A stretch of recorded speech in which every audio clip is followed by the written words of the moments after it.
আজকাল প্রচুর ভূতের উৎপাত লেগেছে। ভাই শুনলাম। হাই ভাই, ভিখারি আসছে, 10 টাকা দিয়ে দে তো। কি খ্যাপালো রে, এখানে ভূত এসছে, বলছে যে ভিখারি এসছে। আলাউদ্দিন, তুমি যে একটা ভূত, তাহলে দিনের বেলা কেন বেরিয়েছো? হ্যাঁ, রাত্রেবেলা যা ভূতে তুলবা, তাই জন্য আমি বেরাইনি। আলাউদ্দিন নিজে ভূত আর ভূতকে ভয় পায়। চলো বসে গল্প করবো। আরে ভয় পেতে হবে না, বন্ধু ভেবেই বলো। বন্ধু বন্ধু বন্ধু। দাদা, তুমি মরলে কিভাবে?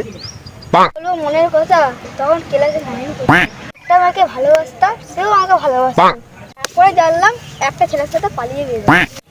ওই কথাটা তখন শুনে ঘর যাচ্ছিলাম, তখন একটা কুত্তা এসে কামড়ায়।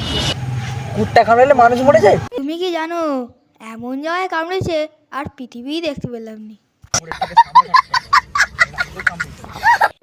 অনেক কথা হলো, সরকারে ডাক পড়েছে, চলি। যাচ্ছে তখন, তোমার গাড়ি কো? গাড়ি লাগে রে, তখন দেখবে তোমার চোখ কমে উঠে যাবে। ওই দেখি।